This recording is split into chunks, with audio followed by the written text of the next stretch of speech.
Buenas noches. Se han registrado una serie de sucesos a lo largo del mundo, Latinoamérica y concretamente en nuestro país, Colombia, que tienen que ver sobre el futuro de la salud. En manos de quién está la salud, de quiénes administran la salud, de quiénes regulan la salud y de quiénes tenemos derecho a ese tipo de servicio, a la salud, que entiendo yo es un derecho constitucional. Para ello, en esta oportunidad, tengo dos invitados especiales que dominan el tema. El doctor Hernando Vaquero, decano de la Facultad de Medicina de la Universidad del Norte, médico pediatra, y el doctor Pedro Gómez, director del programa de psiquiatría, también de la misma universidad. En primera instancia, doctor Pedro Gómez, buenas noches. Buenas noches. ¿Qué está pasando con la salud? ¿La salud en general o salud mental? La salud en general.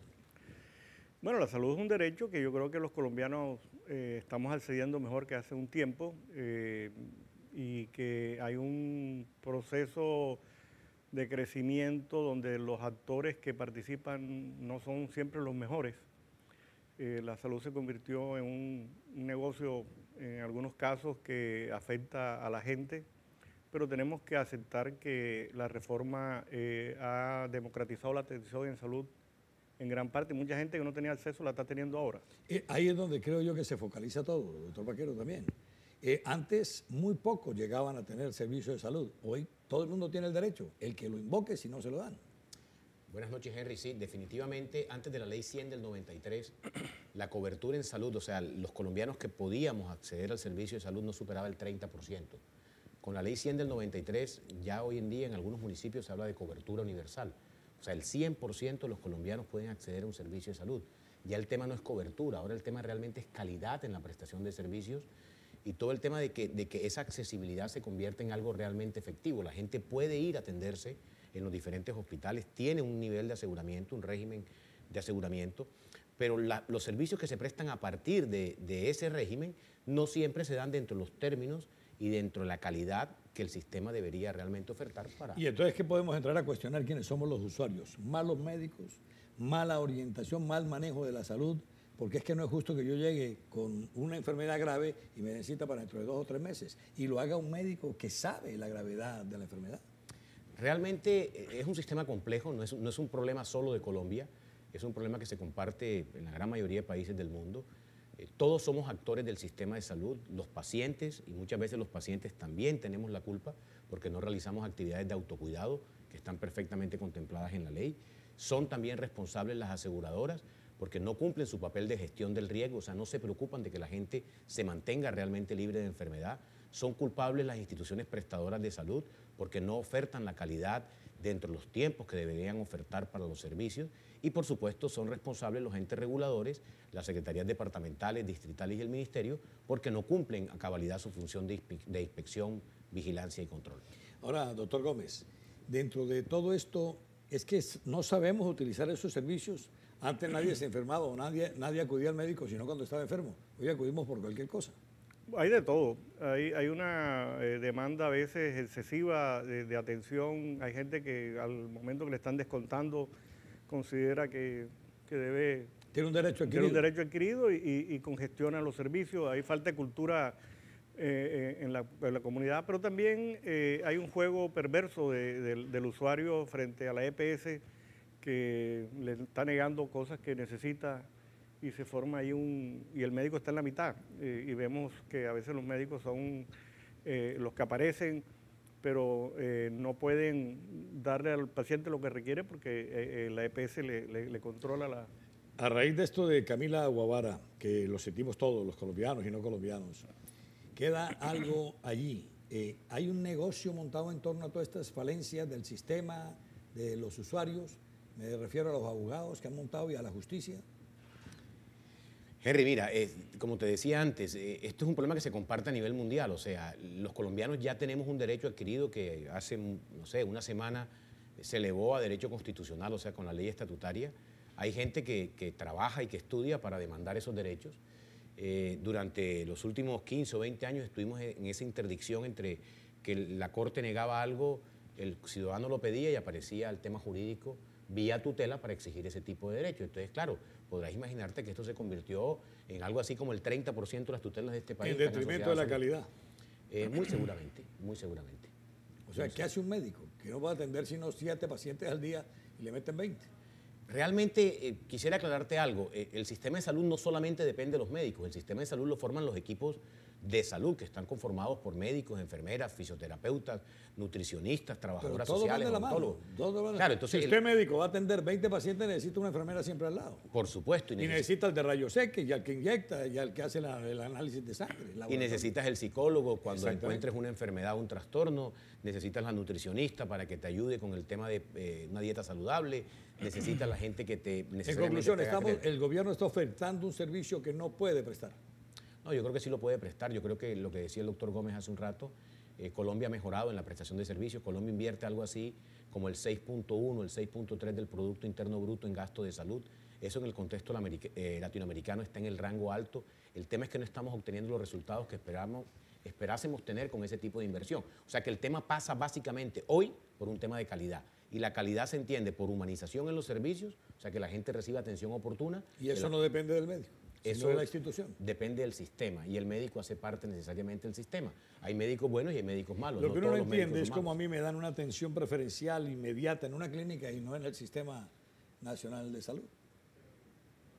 Si yo pago, si hay médicos. Si no pago, tengo que esperar. No es tan cierto. Se ve todos los días, doctor. No es tan cierto. Hay planes complementarios y planes obligatorios de salud.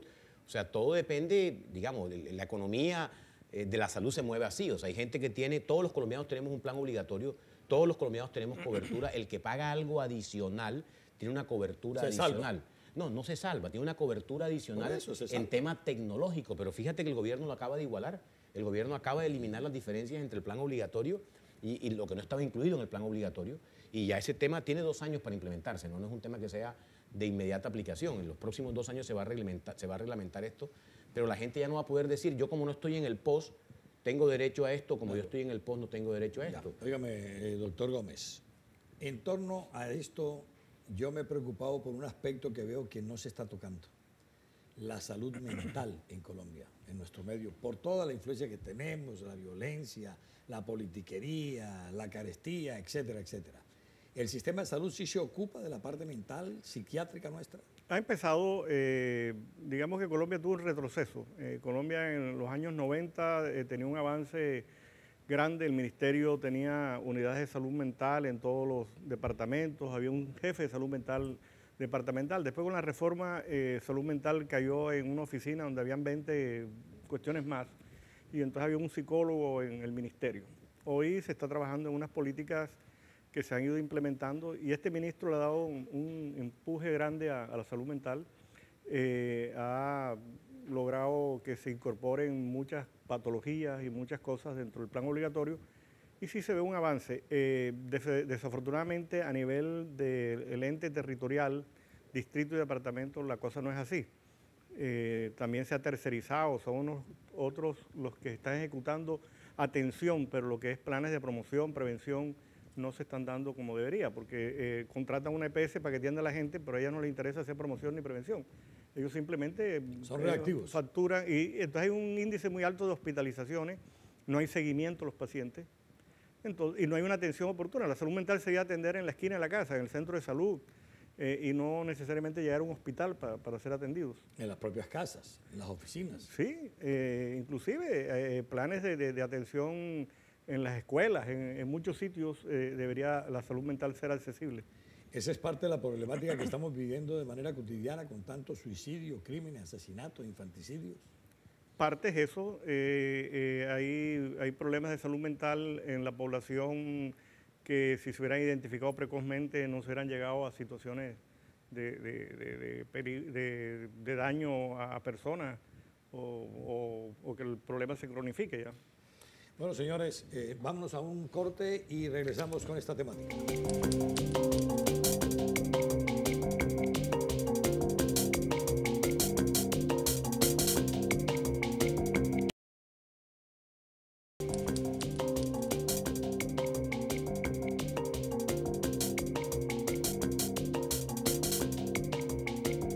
Retomamos. Esto de la salud nos lleva, aunque el doctor Vaquero ha estado sacando el 15 muy elegantemente, al médico. Pero cuando yo hablo de médico, tengo que llegar a hablar de la formación del médico.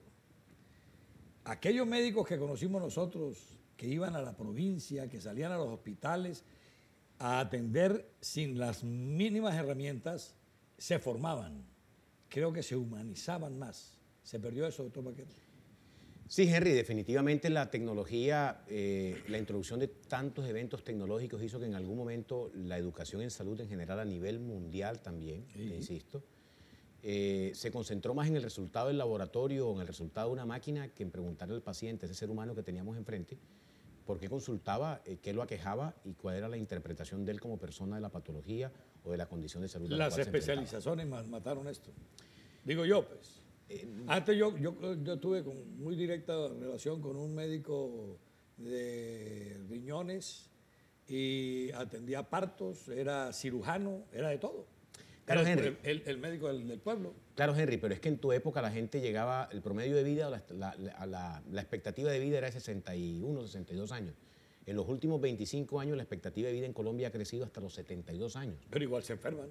Sí, pero ahora nos enfermamos más porque antes comíamos mejor, pero no había tanta contaminación, no había tanta posibilidad de accidentes. Pero vivíamos 10 años más, vivíamos 10 años menos, perdón. Entonces estos 10 años más que estamos viviendo ahora, lo estamos haciendo obviamente porque ha mejorado la prestación de servicios de salud. O sea, ahora le tenemos que dar gracias a los médicos y al sistema de salud.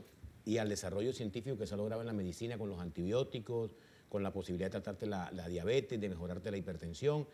Pero eso no significa que el trabajo esté del todo hecho, significa que los adelantos científicos deben ir acompañados de un trato humanizado de los pacientes, de entender a esas personas. Y casualmente el tema que hablaba el doctor Gómez ahorita, de salud mental, que se reglamenta en Colombia con la ley 1616 del 2013, eso es lo que busca.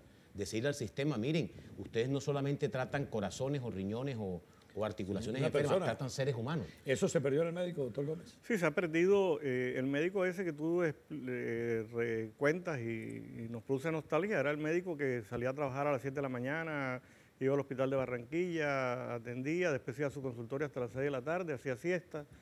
No tenía la problemática que tiene hoy también. Era un médico que con sus ingresos eran lo suficientemente buenos para llevar un buen nivel de vida. Hoy el médico trabaja en 4 o 5 sitios, responde a una productividad y eso por lo tanto lleva a problemas de maltrato al paciente y errores también en la atención porque le puede dedicar muy poco tiempo ya. Pero eso no es como falta de ética, porque igual podría ser un chofer de un bus o un taxi, un periodista, un ingeniero, un arquitecto, un maestro de obras. Ya no voy a construir esto a medio porque no estoy ganando lo suficiente. Bueno, fue una persona que empleó muchos recursos en su formación y cuando sale al mercado encuentra las cosas muy diferentes y trata de adaptarse a la situación ya. Regresamos al tema de la formación ahora, doctor Baquero. ¿Cuánto vale un semestre de medicina? ¿Promedio? Depende, en las universidades. No, promedio. En las universidades acreditadas está en el orden de los 10, 12 millones de pesos en promedio. El semestre.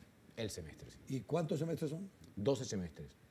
¿Estamos hablando de cuántos millones? Entre 120 y 150 millones de pesos solo en matrículas. Solo en matrículas sin utensilios. En universidades acreditadas. Exacto, sin libros, sin nada. Sin especializaciones y sin nada. ¿Y cuánto le vale a ese muchacho salir a especializarse? Depende también, pero en promedio podríamos estar hablando de algo así, tomarle 3 o 4 años y alrededor de 40 o 50 millones de pesos valor presente, solo en matrículas. Imagínese usted. Por eso que no tenemos buenos médicos. Yo creo que sí tenemos buenos médicos. Sí, pero no tiene tiempo para ser buen médico. ¿Por qué? Porque está pensando en pagarle al ICETEX o al IFEX o está pensando en pagarle al banco. No podemos generalizar, Henry. Sería lo mismo que decir que todos los periodistas son amarillistas. La mayoría. Y que todos los periodistas generan caos a través de la transmisión. La mayoría, yo sí lo acepto. No, es que te digo, o sea, hay médicos buenos, hay médicos regulares y hay médicos malos. Pero más que hablar del tema del buen, malo, regular médico, me gustaría centrarme en la formación humanística que estamos entregando a las nuevas generaciones, tanto en salud como en el resto de profesiones. Por eso, pero es que partamos de la universidad, es que es donde empieza todo. Y de los colegios y de la familia. Obviamente, y eso lo hemos perdido. No hay una... Antes, recuerdo yo cuando estábamos en bachillerato, llegaban de las universidades a visitarnos, a orientarnos, a mostrarnos los programas. ¿Ustedes siguen en eso? Sí, claro, por supuesto, es una estrategia que se hace en las universidades, pero insisto, o sea, Hoy ser médico no es igual a ser millonario rápido. Definitivamente no. Que era la figura anterior. Tampoco era la figura anterior. Pues todos los que eran médicos salían más rápido que el ingeniero o el arquitecto. Tampoco era la figura anterior, Henry, simplemente que era otro tipo de sociedad en la cual se valoraba el ser humano. Y yo creo que eso es realmente lo que ha cambiado y lo que estamos retomando en las universidades con programas serios de formación en salud. Pero a ver, doctor Gómez, perdón, doctor Baquero. ¿Sabe cuánto gana un residente en una clínica? 2.300.000 pesos. Un médico. Un médico graduado. Sí, graduado, que le metió 120 millones de pesos. 120. Se tiró 10 años, de pronto más, estudiando y todas esas cuestiones. Cuando lo descuento creo que queda en menos de 2 millones de pesos. ¿Es eso justo? No. ¿Cómo hace ese médico para trabajar bien? No, esa es la situación que se está dando con este sistema donde la medicina está tercerizada, son unos otros agentes los que mueven el negocio y básicamente detrás de esto están grandes financistas, o sea, no es un negocio de médicos, sino un negocio No es negocio ni de médicos ni enfermos, pero sí de los inversionistas del sector de la salud. Sí, ¿Cómo combatir eso? ¿Ustedes qué han hecho? ¿Qué han analizado? Mira, con respecto al tema, existen muchos estudios, porque el tema está sobreestudiado en Colombia, donde los profesionales recién egresados que mejor se insertan y más remuneración en términos económicos tienen son los médicos. ¿Especializados? No, los médicos generales. Son médicos general recién egresados. Buena remuneración son 2.300.000 pesos. No. Estamos hablando de médicos, de profesionales recién egresados independientemente de la formación. Obviamente, tú lo has planteado muy bien, los médicos invertimos más tiempo, invertimos más recursos en poder obtener un título profesional. Y hay una diferencia que oscila entre el 45 y el 70% de sobreprecio en el primer salario. Ahora, que eso sea una buena remuneración, definitivamente no. Pero más perverso que la cantidad es el tipo de vínculo de ese recién egresado con la institución, que era lo que decía el doctor Gómez. Exactamente, o sea, el tipo no tiene una remuneración, una vinculación, laboral formal. Entonces, al no tener una remuneración laboral formal, no tiene derecho a recargo nocturno, a vacaciones, a prima, y eso finalmente termina llevándolo a que el profesional recién egresado tenga que tener 1 o 2 empleos, trabajar 12 a 16 horas por día, y esas 12 a 16 horas por día terminan acumulando cansancio y generando mayor posibilidad de eventos adversos o de errores. Ahí vamos, usted ha tocado el tema, errores. Y nosotros los pacientes tenemos que pagar eso. Bueno, eso se da siempre en un porcentaje que posiblemente se excede cuando la situación, como la plantea el doctor Vaquero, de un médico que le toca doblarse en el tiempo. A la mayoría le toca hacer eso. Y vaya a buscar usted, médico recién egresado de una universidad, una especialización. ¿En qué se especializan? En cirugía, en pediatría, en anestesiología. No hay cupos, no hay dónde estudiar. Entonces, ¿qué va a hacer esa persona? Henry, mira, digamos, este grupo del Ministerio de Salud, el ministro actual de los últimos 2, 3 años y su equipo técnico han impulsado algo que en Colombia estuvo durante mucho tiempo como letra muerta en decretos, y es la estrategia de atención a los pacientes en APS, o sea, en atención primaria en salud, y la formación de los médicos especialistas en salud familiar, que son médicos como los médicos de antes, con capacidad resolutiva, o sea, que no es el médico general que donde tú llegas y si te duele la cabeza te vas al neurólogo. Pero no empezaron en el auxilio económico para que ese muchacho pueda financiarse. Claro, ya vienen unas becas crédito pegado a esto, donde el estudiante de estas especialidades no va a tener que pagar un peso. Él se va a poder matricular en unos cupos prioritarios en universidades acreditadas, va a ser becado y va a garantizar además que el sistema, cuando lo emplee con un salario digno, un salario bueno.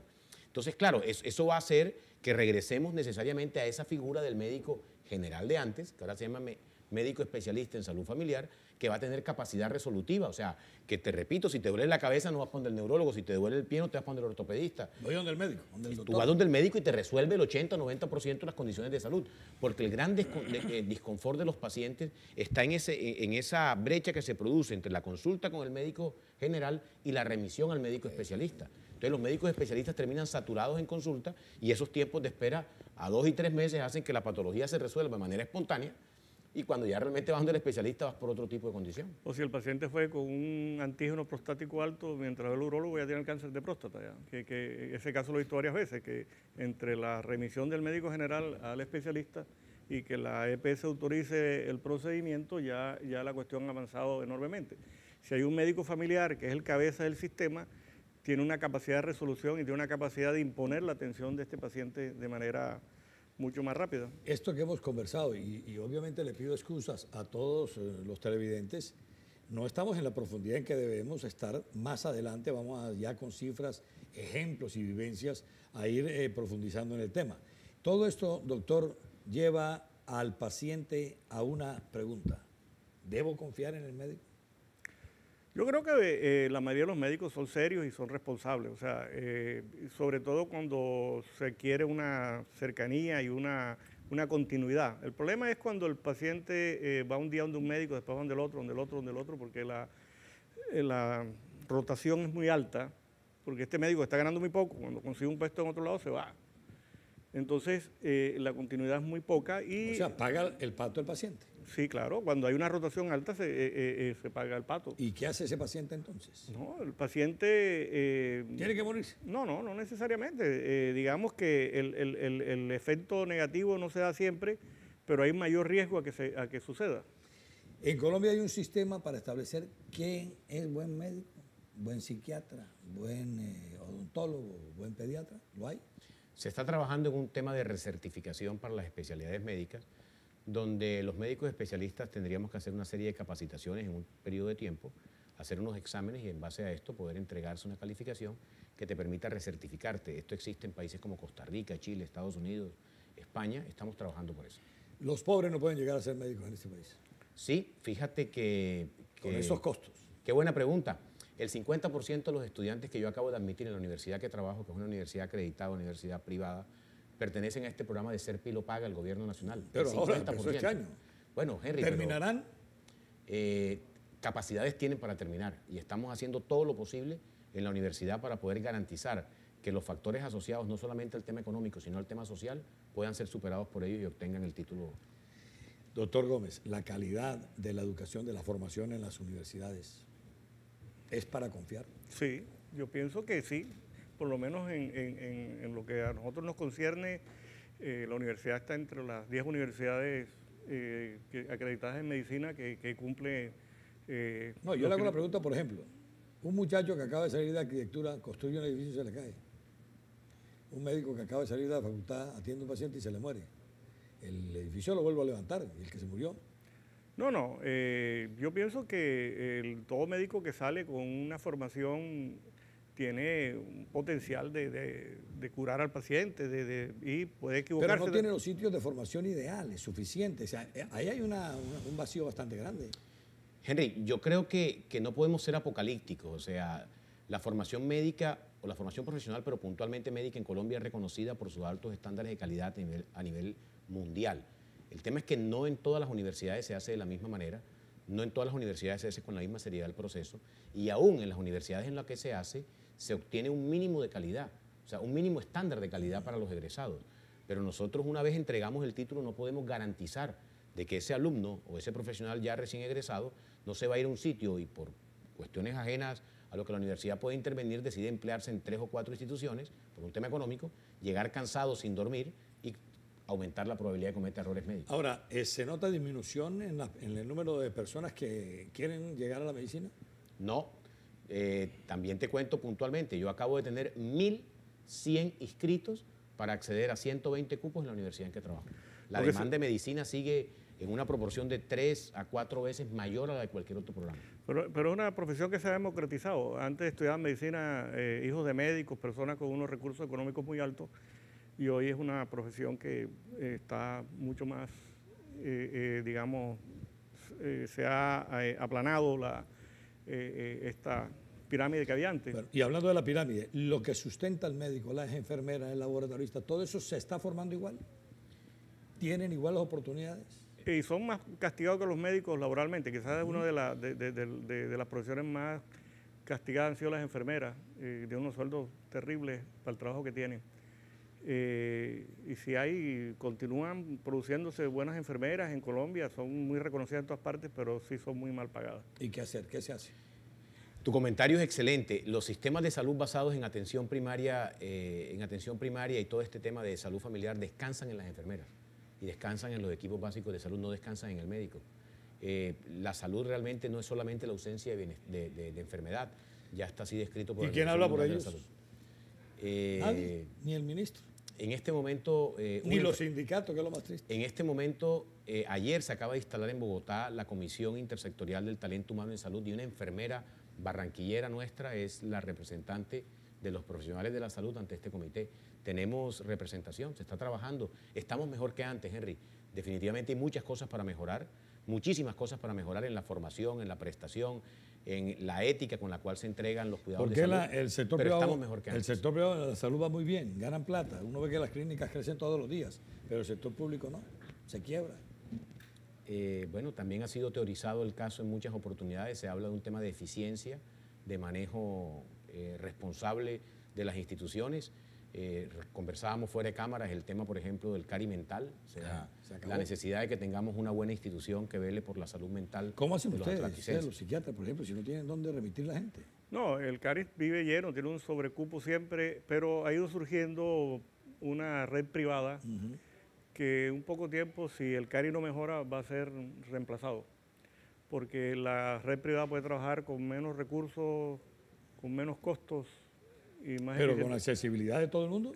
¿O el Sí, que tenga plata no, vaya, no, porque el régimen subsidiado y contributivo cubre la atención, por ejemplo, en las urgencias psiquiátricas y en los trastornos mentales severos. O sea, cualquier paciente, ya sea del régimen subsidiado o régimen contributivo, tiene accesibilidad. Hay un problema que, fíjate tú, que hay la gente de las medicinas prepagadas tiene dificultades de atención en algunas situaciones, por ejemplo, los intentos de suicidio, problemas de drogas, no los cubre.